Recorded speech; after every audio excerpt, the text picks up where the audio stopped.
इतना उनका चुप बिल्कुल नहीं है अपने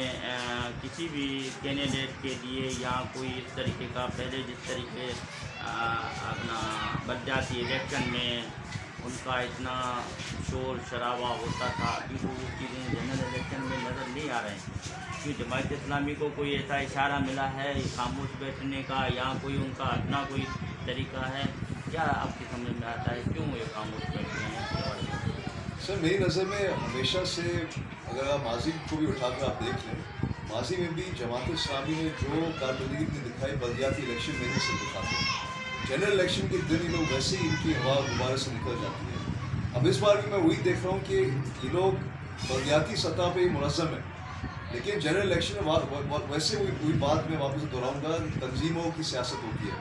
अब पीपल्स पार्टी होगी, पीपल्स पार्टी सिंध भर में हम लोग क्यों सीटें निकाल लेते हैं? क्योंकि एक तो ये कि उम्मीदवार अपने आवाम के दरमियान रहते हैं और हर यूसी सतह पे, हर वार्ड सतह पे, ज़िलाई सतह पे, पूरा समझें कि सूबा सतह पे एक तंजीम बैठी है जो कि काम करना चाहती है और वो इलेक्शन वाले दिन भी वो काम करती है। मेरी नज़र में ये कि अगर माजी में को आप उठा के देखें, जमात इस्लामी का मसला एक रहा है और इस दफ़ा भी वही मुझे मसला नजर आ रहा है कि ये लोग जनरल इलेक्शन की मुनज़्ज़म नहीं है, सारी अपनी जान मार रहे हैं लोकल बॉडीज़ के ऊपर। जब तक जनरल इलेक्शन का वक्त आता है वैसे ही होता फजल का शिकार हो जाते हैं कि ये कोई कारकर्दगी आपकी नज़रिए में आप सही क्यों नज़र आई कि सीटें बड़े मुश्किल से शायद निकालेंगे। अच्छा ये अब बताएं कि PTI बिल्कुल खामोश था, जैसे ये इलेक्शन का सिलसिला शुरू हो गया उसी दिनों में बिल्कुल खामोशी थी।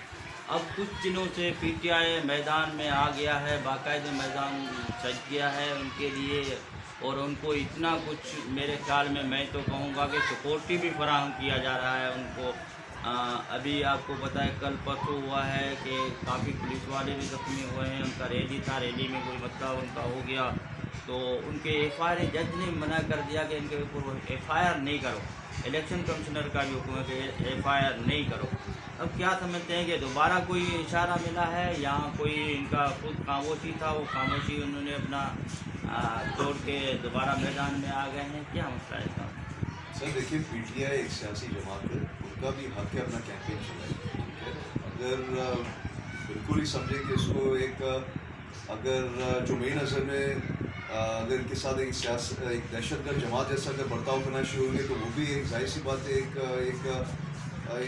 गैर मामूली बात होगी। एक सियासी जमात को इस तरह एक दीवार से आप लगा भी नहीं सकते, क्योंकि जाहिर सी बात है PTI भी पिछले इलेक्शन में 2 करोड़ बंदों ने वोट किया है। PTI एक सियासी कुव्वत है, तो PTI को इस तरह दीवार से लगाना भी समझे कि एक गैर रस्मी बात होगी और समझे हमारी सियासत के लिए अच्छा नहीं, जमहूरियत के लिए अच्छा नहीं। तो PTI अभी अगर मिसाल के तौर पर इनको अगर मौका दिया जा रहा है और देना चाहिए कि अपना कैंपेन चलाए, इनका हक है, वो होना भी चाहिए। बल्कि आज भी मैंने देखा लाहौर हाई कोर्ट का भी फैसला था कि खान साहब को अपना वो मौका मिलना चाहिए कि अपना TV पर और अपने बयान कर दे सके, क्योंकि वो जाहिर सी बात है कोई सियासी शख्सियत है, तो उसमें कोई मेरी नज़र में कोई गैर मामूली बात नहीं, कोई मेरे ख्याल से कोई ये इशारा की बात मेरी नज़र में तो नहीं है कि कोई इशारा मिला है या इशारा उनको उससे पहले उनको कुछ और दिया गया था, कुछ और दिया जा रहा है। एक सियासी जमात और उनको वही बात है जैसा बाकी सियासी जमात है, वैसे ही उनको भी हक मिल रहा है अपने सियासत अपना कैंपेन चलाए। अच्छा, उनको निशान नहीं देने से आपके समझ में क्या आता है कि उनको निशान से भी नुकसान पहुँचेगा उनको, कि उनका बैठ का जैसे पहले उनके पास निशान होता था भले का, अभी वो निशान इनसे तो छीना गया है। अब क्या है कि दूसरे निशानों पे अभी तो आदात है लाद मैंने कि उनके हर किसी के अलग अलग निशान है, उस पर फ़र्क नहीं पड़ेगा उनके इलेक्शन पे या उनके वोटिंग पे? सर